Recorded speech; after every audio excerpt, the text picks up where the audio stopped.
नमस्कार, आप देख रहे हैं IBC 24। मैं हूं आप सभी के साथ रचना नितेश और रात 10 बजे के इस बुलेटिन में आप सभी का बहुत बहुत स्वागत है। छत्तीसगढ़ में कोरोना की दूसरी लहर जारी है।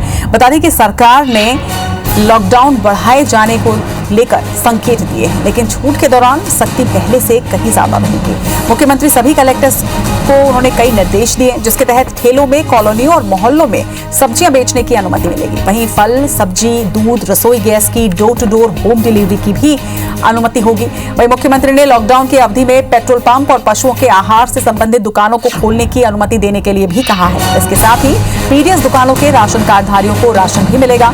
इससे संबंधित आदेश छत्तीसगढ़ खाद्य विभाग ने जारी कर दिए हैं, जिसके तहत कोरोना वायरस संबंधित नियमों का पालन करते हुए राशन कार्डधारियों को राशन मिलेगा। वहीं पीडीएस दुकानों में भीड़ ना हो, इसके लिए ग्राम, वार्ड या मोहल्लावार राशन कार्डधारियों को टोकन दिया जाएगा। राशन कार्डधारियों को मास्क अनिवार्य रूप से पहनना होगा। इसके साथ ही पीडीएस दुकान में सोशल डिस्टेंसिंग का पालन भी करना होगा। वहीं बैंक भी खुलेंगे, लेकिन सिर्फ कर्मचारियों के लिए। तो लॉकडाउन इस वक्त प्रदेश के कई जिलों में लगा हुआ है। इस बीच जनता के लिए एक राहत भरी खबर, कुछ रियायतें इस लॉकडाउन में दी गई हैं, जिसमें फल और सब्जी के लिए छूट है। तो वहीं पीडीएस दुकानों को खुलने के आदेश भी जारी कर दिए गए हैं। हालांकि फल और सब्जी स्ट्रीट वेंडर्स के जरिए पहुंचेगी, यानी कि आपको घरों से नहीं निकलना है। स्ट्रीट वेंडर्स गली में, मोहल्ले में, कॉलोनियों में इसकी डिलीवरी करेंगे। आपको वहां से सब्जियां और फल मिलेंगी। इसके साथ ही पीडीएस दुकानों को भी राशन वितरण करने का आदेश दिया गया है, यानी अब पीडीएस की दुकानें भी खुलेंगी और राशन कार्डधारी जो लोग हैं वो अब यहां से राशन जरूर ले सकेंगे। इसके साथ ही पेट्रोल पंप के लिए भी और बैंकों के लिए भी कुछ निर्देश जारी किए गए हैं।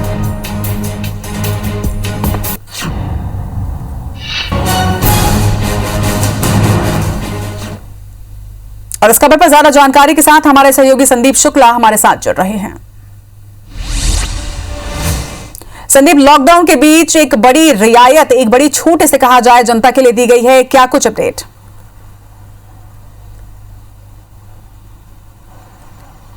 देखिए रचना, ये जो छूट हम समझ रहे हैं कि छूट दी गई है, तो पहले तो इसको सीधा सीधा आप संकेत मानिए कि कहीं ना कहीं जो जिले जहां पर भयंकर संक्रमण है वहां पर लॉकडाउन बढ़ेगा, इसका सीधा सीधा संकेत है। और इतना ज्यादा संक्रमण है, आप देखेंगे कि जब से लॉकडाउन लगा है अभी तक लॉकडाउन का जो है असर देखने को नहीं मिला है किसी भी जिले में। अभी आप देखेंगे, अगर एक हफ्ते का आप डाटा निकाल के देख ले, जब से लॉकडाउन लगा हुआ है तो हमारा औसत जो है पूरे राज्य का 13, 14, 15,000 इसके बीच में ही आ रहा है। औसत कम से कम 14,000 का बना हुआ है। रायपुर, दुर्ग की बात करेंगे, यहाँ 3,500, 4,000 का आंकड़ा लगातार रायपुर में बना हुआ है। दुर्ग का औसत वही बना हुआ है। बल्कि हुआ यह है कि दुर्ग और रायपुर के अलावा राजनांदगांव, बिलासपुर, सरगुजा, रायगढ़ में भी संक्रमण बढ़ गया है। तो कहीं ना कहीं लॉकडाउन बढ़ाने की स्थिति है और इसीलिए ही ये फल और सब्जी की जो बात है और राशन, जो पीडीएस, जो गरीब वर्ग होता है, आर्थिक रूप से कमजोर वर्ग होता है, राशन के लिए त्राहिमाम हो जाता है हर बार, उसको देखते हुए सख्ती के बीच में ये छूट दी गई है कि पीडीएस दुकानें खुलेंगी, सोशल डिस्टेंसिंग का पालन करना होगा। ठेले और गुंठी आप देखेंगे, शास्त्री बाजार की हमने तस्वीर दिखाई थी, गंज बाजार की तस्वीर दिखाई थी। बाजारों में लोग ऐसे उमड़ते थे, ये तो जिस तरह से आप जानकारी दे रहे हैं, ये तो साफ हो गया कि हो सकता है कि लॉकडाउन को आगे भी बढ़ाया जाए, जिसकी वजह से इस तरह की रियायत दी जा रही है। लेकिन इस रियायत में बहुत सारी चीजें अभी भी क्लियर नहीं है संदीप। जिस तरह से स्ट्रीट वेंडर्स को अनुमति दी गई है, तो क्या लोगों को अपने घरों से बाहर नहीं निकलना है? स्ट्रीट वेंडर्स गलियों में जब पहुंचेंगे तभी उनसे सब्जी लेना है, या फिर कोई मंडी लगाई जाएगी, वहां से जाकर आम जनता सब्जी ले पाएगी? किस तरह के दिशा निर्देश हैं इसको लेकर? क्या कुछ स्पष्ट निर्देश दिए गए हैं? देखिए रचना, सबसे पहले हम दर्शकों को बता दें कि ये हम अभी संकेत की बात कर रहे हैं। सीएम ने कलेक्टरों को निर्देश दिए हैं। ठीक है। इसका ये मतलब नहीं है कि कल लोग सब्जी खरीदने निकल जाएं। कल कलेक्टर अपने अपने जिले में अपने अपने कलेक्टर की स्थिति के अनुसार आदेश जारी करेंगे कि कौन व्यक्ति कैसा बेचेगा, कौन सा सामान बेचेगा, उसकी गाइडलाइन जारी होगी। क्योंकि पिछले लॉकडाउन की स्थिति आपको बता दें कि जूता, चप्पल और कपड़े बेचने वाले जो व्यक्ति हैं सब्जी बेचने बैठ गए थे सड़कों पर आके। मुनाफाखोरी करना था, पैसा कमाना था, तो जो हार्डवेयर बेचता है, पेंट बेचता है, रेते, ईटा, गिट्टी बेचता है, उसने भी अपने घरों के सामने सब्जी की दुकान लगा दी थी। उससे हुआ यह था कि पूरे शहर में बाजार दिखता था, भीड़ होती थी। तो कलेक्टर इससे लेकर गाइडलाइन जारी करेंगे कि किसान या विक्रेता जो किसान से खरीदेगा कैसे सब्जी लाएगा, कैसे बेचेगा, क्या रायपुर में बाजार लगेंगे, नहीं लगेंगे, सारी चीजों को लेके जब तक गाइडलाइन जारी नहीं होगी, हम दर्शकों से अपील कर रहे हैं कि घर से ना निकले। कलेक्टर का आदेश जारी होगा, IBC 24। यानी इसे इस तरीके से देखा जा सकता है संदीप कि अभी फिलहाल ये सिर्फ एक सूचना दी गई है कि फल सब्जी इस तरह की रियायत मिली है, लेकिन किस तरह के दिशा निर्देश होंगे इसे लेकर एक गाइडलाइन और कल जारी होगी या फिर आगामी जब भी ये आदेश जारी होगा उसके बाद हम लोगों को अपडेट जरूर करेंगे। तमाम बातचीत के लिए आपका बहुत बहुत शुक्रिया। तो IBC 24 जनता को ये बता दे, ये सिर्फ एक सूचना है फिलहाल के लिए, अभी तक कोई दिशा निर्देश नहीं है। इसका अर्थ यह है कि कल आपको कहीं निकलना नहीं है। लॉकडाउन जो है वो पहले की तरह ही लागू है। जो भी दिशा निर्देश आएगा उस पर हम आपको IBC 24 में लगातार अपडेट जरूर करेंगे। फिलहाल बढ़ेंगे आगे। छत्तीसगढ़ के मुख्यमंत्री भूपेश बघेल ने भाजपा नेताओं पर बड़ा हमला बोला है। उन्होंने एक के बाद एक 3 ट्वीट कर लिखा है कि अब बीजेपी नेता मोदी की बात को मानना बंद कर चुके हैं। सीएम भूपेश बघेल ने ट्वीट कर यह लिखा कि बीजेपी ने पहले ताली थाली बजवाई, मोमबत्ती जलाई, पटाखे भी फोड़े और अब वो गाल बजा रहे हैं। संकट का ये समय है, ऐसे में अफवाह फैलाना बीजेपी नेता बंद करें। सीएम ने यह भी कहा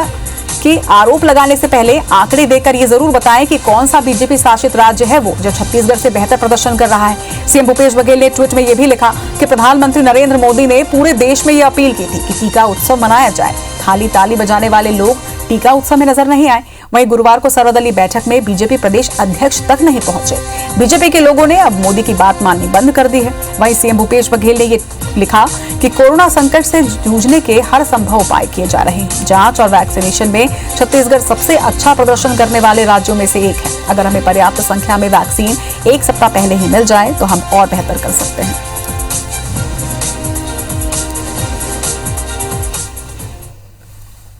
छत्तीसगढ़ बीजेपी के प्रदेश प्रभारी डी पुरंदेश्वरी ने आज पार्टी के प्रदेश पदाधिकारियों और कोर ग्रुप के सदस्यों की वर्चुअल बैठक ली। इस वर्चुअल बैठक में छत्तीसगढ़ में कोरोना की स्थिति को लेकर चिंता व्यक्त की गई।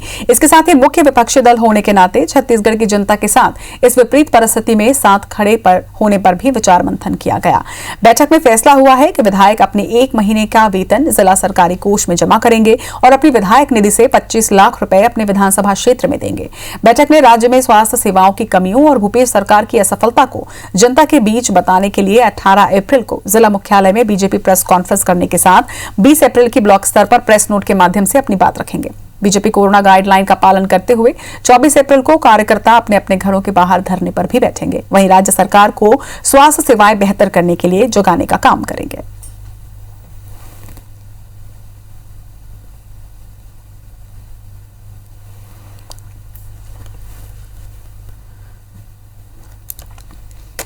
तो आज एक अहम बैठक प्रदेश प्रभारी डी पुरंदेश्वरी ने प्रदेश में ली कि किस तरीके से कोरोना की रोकथाम हो और किस तरह से इस कोरोना संकट काल में प्रदेश की जनता के लिए बीजेपी नेता कार्य करेंगे। इसे लेकर दिशा निर्देश भी दिए गए। इसके साथ ही सहयोग के रूप में विधायक निधि से 25-25 लाख उनके विधायक क्षेत्र में दिए जाने की बात भी सामने आई है।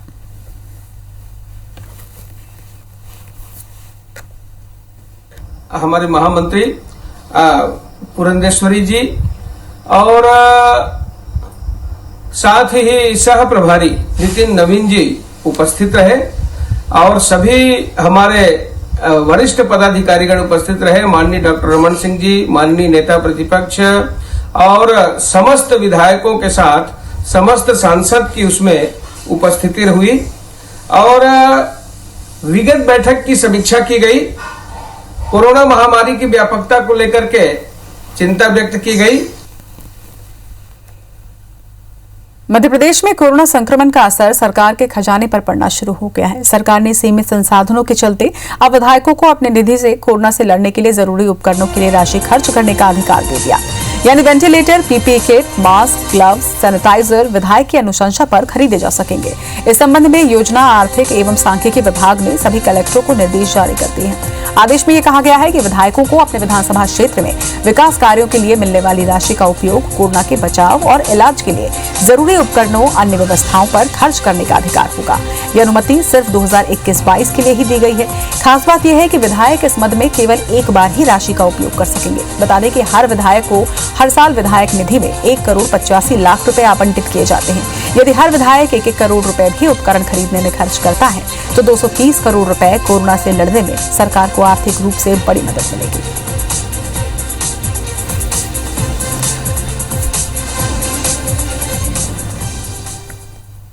जांजगीर जिले के बलौदा क्षेत्र का नवा गांव और उसके आश्रित गांव सत्तीगुड़ी कोरोना हॉटस्पॉट बन चुके हैं। शादी समारोह में शामिल होने के बाद 500 की आबादी वाले सत्तीगुड़ी गांव में अब 135 कोरोना मरीज मिल चुके हैं। वहीं नवा गांव में 52 मरीज मिले हैं।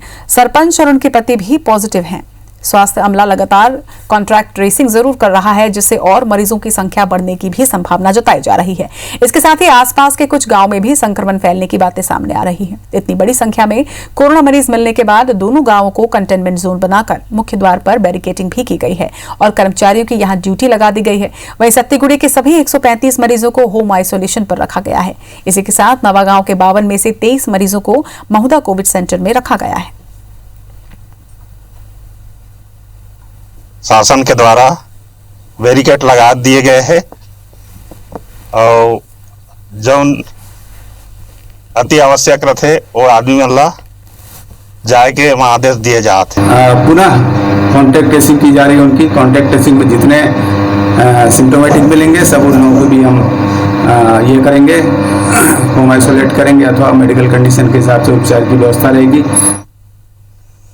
अंबिकापुर का निजी अस्पताल जीवन ज्योति एक बार फिर से विवादों में है। कोविड मरीज के परिजनों के पास पैसे के अभाव में परिजनों के साथ अभद्र व्यवहार और अस्पताल से निकाले जाने का आरोप मरीज के परिजनों ने लगाया। दरअसल सूरजपुर जिले के दशरथ साहू अपने पिता का इलाज करवाने के लिए अंबिकापुर के जीवन ज्योति अस्पताल में भर्ती उन्होंने करवाया, जहां 60 से 70 हजार रुपए में इलाज होने की बात कही गई। 2 दिन बाद परिजनों को अस्पताल ने 80 हजार का बिल थमा दिया। पैसे के इंतजाम के लिए 1 दिन का समय भी दिया और अगले ही दिन 1 लाख का बिल थमा दिया गया।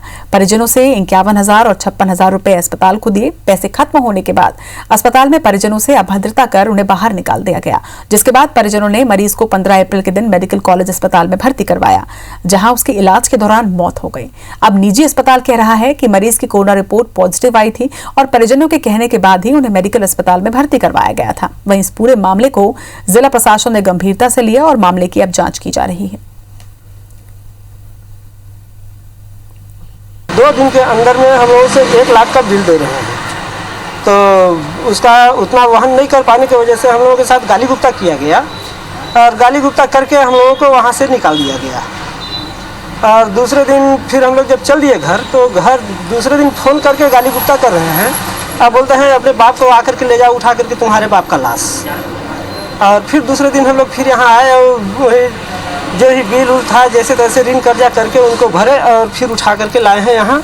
तो सांस चल रहा था, यहाँ आकर के फिर वही एडमिट किए और 8:30 बजे रात को हम लोग के पास फ़ोन पहुँच गया कि नहीं एक्सपायर कर दिया है। अब इलाज के बाद मतलब डेथ हो गया, इलाज सही हुआ कि नहीं ये तो कॉम्पिटेंट डॉक्टर्स बता पाएंगे, लेकिन उसको यदि आयुष्मान में नहीं हुआ है और उससे ज़्यादा पैसा लिया गया है तो इसको मैंने CMHO को कहा है कि इसको देखेंगे और जिस अस्पताल का आप नाम ले रहे हैं उसके संचालक से मैंने बात भी किया है कि यदि इसमें कहीं गलती आपकी पाई जाएगी तो आपके खिलाफ कार्रवाई करें। कोरोना की दूसरी लहर से निपटने के लिए राज्य सरकार की पूरी मशीनरी लग चुकी है।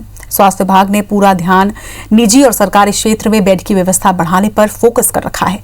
सरकारी क्षेत्र में करीब 13,000 ऑक्सीजन युक्त बेड स्थापित करने का लक्ष्य रखा गया है। ICU बेड बढ़ाने के लिए भी पहल हो रही है। तो वहीं गरीब वर्ग के लोगों को ध्यान में रखते हुए डॉक्टर खूबचंद बघेल स्वास्थ्य योजना से पंजीकृत अस्पतालों की संख्या 72 से बढ़ाकर 170 की गई है। इससे सामान्य बेड जो पहले 2035 थे वो बढ़कर 6,912 हो गए हैं। इसमें ICU के बेड 477 थे जो अब 1,836 पर हैं। वहीं वेंटिलेटर की संख्या भी 166 से बढ़ाकर 510 कर दी गई है। इसके अलावा सरकारी क्षेत्र में भी वेंटिलेटर की संख्या बढ़ाने पर फोकस किया जा रहा है। इसके लिए राज्य सरकार ने केंद्र सरकार को पत्र लिखकर 285 वेंटिलेटर जल्द से जल्द उपलब्ध कराने की मांग की है।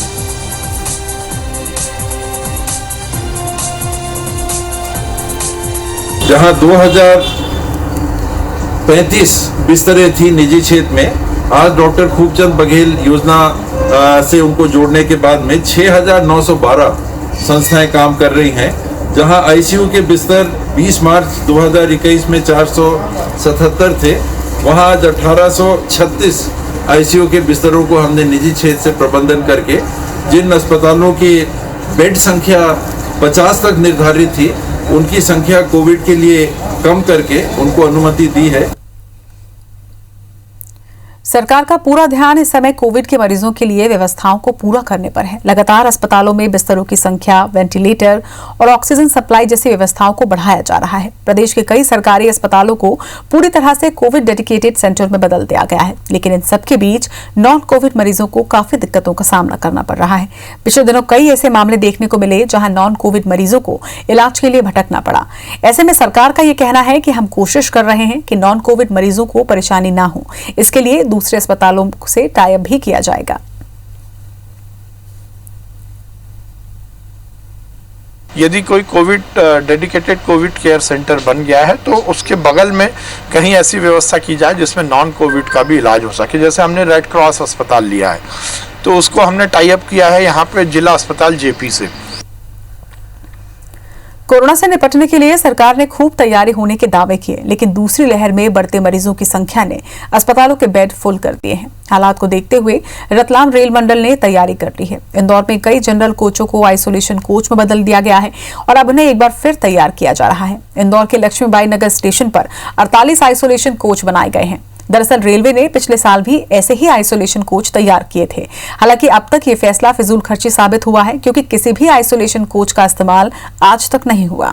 अब तक 48 आइसोलेशन वार्ड तैयार हो चुके हैं और जरूरत के हिसाब से इसका उपयोग किया जाएगा।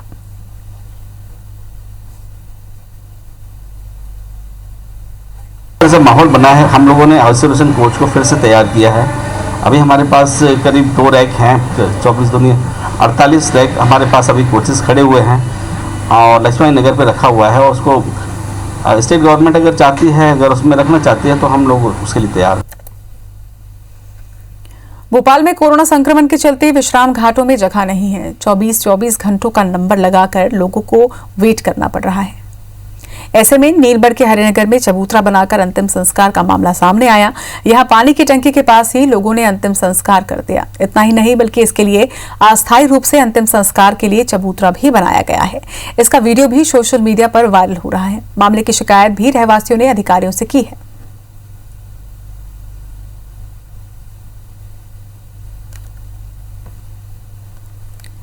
एमपी में कोरोना के बढ़ते संक्रमण की वजह से सरकारी स्कूलों में कक्षा 9वीं और 11वीं की मुख्य परीक्षाएं निरस्त कर दी गई हैं। स्कूल शिक्षा विभाग ने आदेश इसके लिए जारी कर दिया है, जिसमें यह कहा गया है कि रिवीजन टेस्ट और अर्धवार्षिक परीक्षा में जिससे बेहतर अंक होंगे उनके आधार पर 30 अप्रैल तक रिजल्ट घोषित किया जाएगा। स्कूल शिक्षा विभाग ने 10 दिन पहले आदेश जारी किया था कि स्कूलों के 9वीं से 11वीं की मुख्य परीक्षा ओपन बुक सिस्टम से होंगी, लेकिन अब नए आदेश में यह कहा गया है कि दोनों मुख्य परीक्षाएं नहीं होंगी।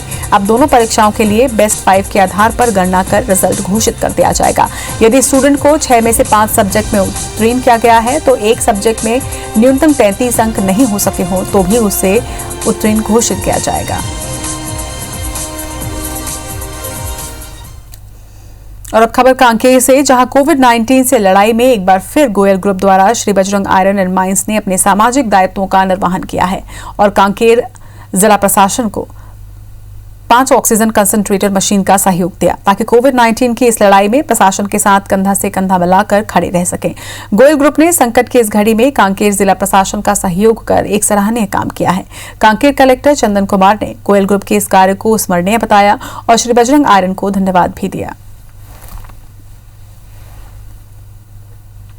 हमारे संस्थान द्वारा कोविड में की लड़ाई में कल अपने जिला प्रशासन को एक छोटा सा सहयोग देने के लिए आज 5 ऑक्सीजन कंसंट्रेटर यहाँ पर देने के लिए हम आए हुए हैं।